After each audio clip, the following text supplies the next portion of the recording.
ஒரு நாள் ஃபோன் வந்தது, நான் தான் டைரக்டர் பால வைத்தியநாதன் பேசுகிறேன். உங்களெல்லாம் கேள்விப்பட்டதே இல்லைன்ட்டு அவருக்கே ஷாக்காக போச்சு. இல்லை சார், நான் டைரக்டர் தான் இருந்தார். என்ன விஷயம்? இல்லை, நீங்கள் ஒரு கேரக்டர் பண்ணணுன்னாரு. நான் யூடியூப்பில் பேசிக்கிட்டு இருக்கேன், உங்களுக்கு தெரியுமா அப்படின்னு. தெரியும் அப்படின்னா. தெரிஞ்சுதான் கூப்பிட்டுருக்கேன்னாரு. அதே மாதிரி இவர்கிட்ட ஒரு நல்ல பழக்கம் என்னென்னா, இந்த டயலாக் என்னங்கிறத முதல்ல வாட்ஸ்அப்பில் அனுப்பி விட்டுருவேன். அதே மாதிரி சமீபத்தில் 2 டிவி சீரியல் அடித்தேன், அவங்களும் அனுப்பி விட்டுருந்தாங்க. இதனால ஒருத்தருக்கு வேலை போயிருது. அசோசியேட் டைரக்டர் வந்து டயலாக் சொல்லிவிட்டு போறல, அவருக்கு வேலையெல்லாம் போயிடும். அந்த டயலாக் என்ன அவர் என்ன எழுதியிருக்காரோ அப்படியே நான் சொன்னேன். ஆனால் அப்போவே சென்சார் கட்டு வரும்னு எனக்கு தெரியும். நான் அப்படி சொல்லலை. எனக்கு எல்லா நடந்த விஷயங்களே அவர் வசனமாக்கியிருந்தார். அதனால இது இந்த மந்திரி குறிக்கும், இது இந்த மந்திரியை குறிக்கும் அப்படிங்கிறது தெரிஞ்சு போச்சு. அது மட்டும் இல்லை, அவர் போஸ்டர்ல மிகப்பெரிய பொய்யை சொல்லியிருக்காரு. யாரும் இந்த படத்தினுடைய போஸ்டர் பத்தி பேசவே இல்லை. ஏன்னா ஒருத்தர் பாரதிய போஸ்டர் போட்டிருந்தாரு, கீழே நாங்கள் அரசியல் பேசவில்லை போட்டிருந்தாரு. முழுக்க முழுக்க அரசியல் பேசுற படம். ஏன் அப்படி ஒரு கருத்து எனக்கு புரியல. ஏன் நாங்கள் அரசியல் பேசுறோம் போடுங்களேன். எதுக்குன்னா, நீங்க அவ்வளவு துணிச்சலா நாட்டில் உள்ள நடப்புகள், அது ஆளுங்கட்சியா இருந்தாலும் எதிர்கட்சியா இருந்தாலும் மாநில அரசா இருந்தாலும் சரி மத்திய அரசா இருந்தாலும் தாக்குறீங்க. நாங்க ஏன் அரசியல் முழுக்க முழுக்க அரசியல் பேசி விட்டு நாங்கள் அரசியல் பேசவில்லை என்று சொல்றீங்க. இதுல எனக்கு முன்னால ஒருத்தர் இதுல என்னை பத்தி நீங்க பேசவே இல்லைன்னாரு. நான் இன்னைக்கு அவரை பற்றி நல்ல தகவல் சொல்லியிருந்தேன். விஜயாவை பத்தி எனக்கு சொந்தக்காரர் அவரு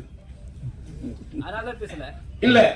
இன்னொரு விஷயம் இருக்கு, அவர் ஒரு அரசியல் கட்சிக்கு பொதுச் செயலாளர். உங்களுக்கு தெரியுமா? யாருக்காவது தெரியுமா? ஏன் விளைக்கீங்களா? ஓ, அரசியல் படத்தில் நடிக்கிறதுனால அரசியல் கட்சி விளைக்கீங்களா? அவர் தெரியும் அப்படியா? அதே மாதிரி இதுல முக்கியமான விஷயம் ஒண்ணு நான் சொல்லணும். மாநில அரசு கிளிகளையும் கிழிச்சாரு.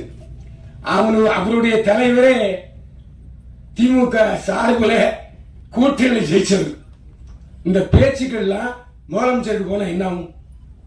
நீங்க வாழ்வுரிமை கட்சி தலைவர், திமுக ஆதரவில் ஜெயிச்சவர், நீங்க எப்படி திமுக தப்பா பேசலாம்? நான் இந்த கேள்வி கேட்கிறேன். கச்சா அம்சான் போட்டு கிழிச்ச உடனே சரியா போச்சா? நான் சொல்றது, திமுக தயவு இல்லாமல் உங்கள் கட்சி தலைவர் எம்எல்ஏ ஆகியிருக்கிறாரா? என்ன சொல்றது? அப்ப எப்படி என்ன நீங்க சொல்லலாம்? நான் ஆதாரத்தோட தான் பேசுறேன். நான் வந்து எனக்கு ஒரு விஷயம் சொல்லுங்க. இப்ப வந்து யூடியூப்ல தமிழ்நாட்டில் பார்த்தா 50 பைசா தான். ஆனா அதே வெளிநாட்டில் உள்ளவங்க பார்த்தா ₹1.50. இன்னைக்கு எனக்கு பெண் ரசிகை ஜாஸ்தி. சிரிக்கலாம் பாருங்க, எல்லாருமே என்னுடைய ரசிகர்கள். ஆனா அவங்களுக்கு எதிராக நீங்க பேசுறீங்க.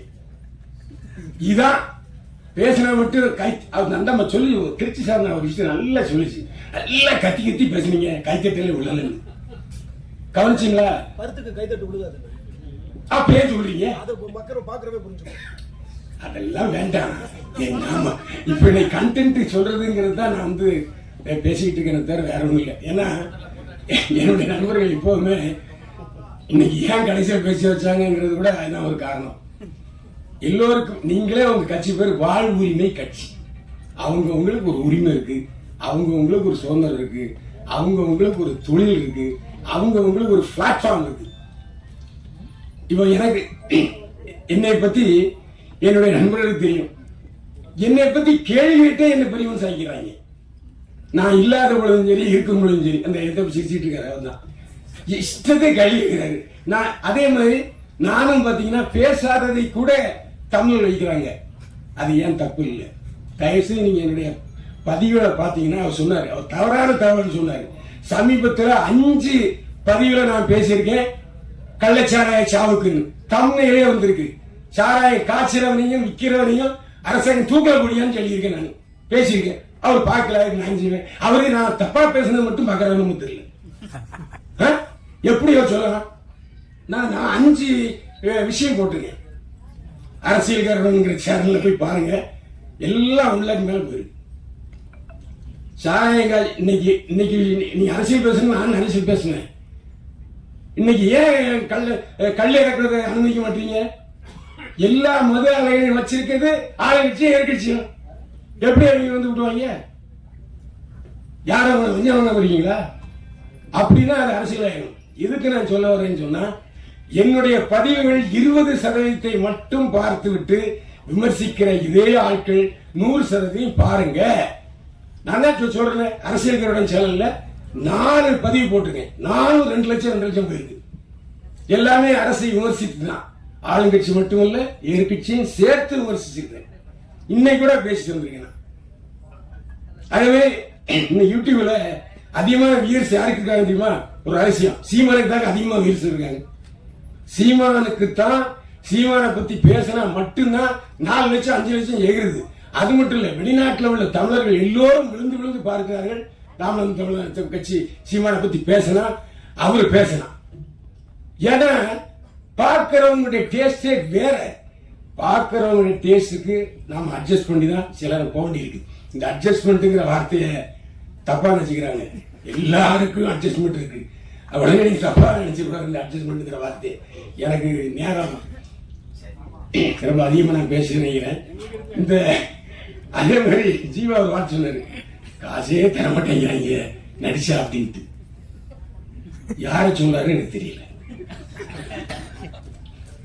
விளக்கு இது விதி விளக்கு பால வைத்தினான்னு சொல்லணும். அவரு ஜீவானந்த் என்ன சொல்றாரு, கரெக்டா ஷூட்டிங் முடிஞ்சு எல்லாருக்கும் பைசா டான் அடிச்சாரு. உண்மையில எனக்கு கொடுத்தாரு, பேசுறதுக்கு கரெக்டா கொடுத்தாரு. எந்த சந்தேகம் நான் ஜீவா மாதிரிலாம் பேச மாட்டேன். என்ன ஏன்னா அவர் பாதிக்கப்பட்டது நல்லா தெரிஞ்சது. ஹீரோன்னு சொல்லி ஏமாத்தி விட்டாருங்கிறாரு. உண்மையில என்கிட்ட கதையே சொல்லல. எவ்வளவு அழகா ஒரு நடன காட்சி வச்சு விட்டு அதையும் பிடிக்கிட்டாரு. ஐயா அருமையா பேசுறீங்க நீங்க. இந்த விழாவில் மிகச்சிறந்த நாதத்தை, அதாவது நீங்க வந்து ஔவையார் மாதிரி இல்லாட்டி தொல்காப்பியர் மாதிரி எழுதிட்டீங்க. நான் உரை சொல்லிட்டேன், அதான் உண்மை. இதுக்கு டைரக்டர் பள்ளி சொல்லுவாருன்னு நினைக்கிறேன். அது மட்டும் இல்லை, நானும் ஒருத்த சில விஷயங்களை நான் பேசுறேன். ஏன்னா என்னுடைய காரில் தான் நான் போயிருந்தேன். என்னுடைய கார் தான் அந்த அரசியல்வாதி கேரக்டர்ல நடிச்சது. அந்த அரசியல்வாதி கேரக்டர்லயும் ஒரு இழுத்து விடாம பார்ப்பார். கமா போட்டா அந்த கமா போடணும். அந்த மாதிரிலாம் ரொம்ப ஸ்ட்ரிக்டான ஒரு டைரக்டர் பார்த்து விட்டான் பார்த்தேன். என்னைய பொருள் எழுத்து கூட மாற்ற விட மாட்டாரு, சாவடிச்சார் உண்மையிலே. ஏன் ஒரு டைரக்டர், அதாவது இந்த அதாவது அட்ஜஸ்ட்மெண்ட் இல்லவே இல்லை. அதான் உண்மை. ஏன்னா இப்போ எனக்கு தெரிந்த ஃப்ளோல வரணும்ல, உண்மை. அக்காவே தலையாட்டுறாங்க. எதுக்கு நான் சொல்றேன்னா, ஒரு அமிக்கபிள் பர்சனா இல்ல. ஏன்னா இந்த டயலாக் எங்க இப்படி மாத்திக்கலாம். நோ நோ நோ நான் இருக்கிறது. ஆகா நானும் ஜீவா வந்து சிலர் ஜீவா என்னை சமாதானப்படுத்துவார். அண்ணே கொஞ்சம் அமைதியா இருக்கு, அண்ணே கொஞ்சம் அமைதியா இருக்கு, இப்படிதான் அவரு சொல்லுவாரு. இதுக்கு அதனால அந்த ஒரு நாள் ஷூட்டிங் நடந்துச்சு. அந்த ஒரு நாள் ஷூட்டிங்லயே நிறைய அசிஸ்டன்ட் டைரக்டர்ஸ் பார்த்தேன்.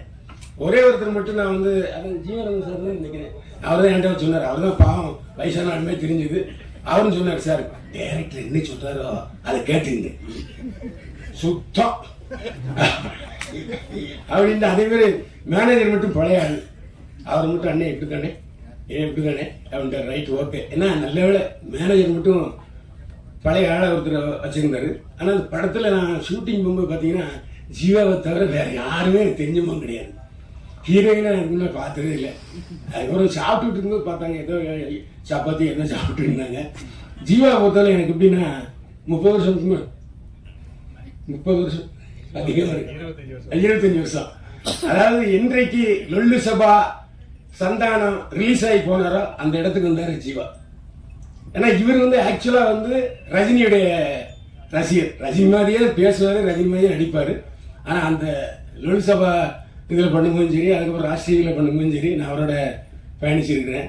நல்ல ஒரு, அதாவது எப்பவோ கதாநாயகன் ஆயிருக்க வேண்டிய ஜீவா இன்னும் அந்த முட்டுக்கட்டையிலே இருந்துகிட்டு இருக்காரு.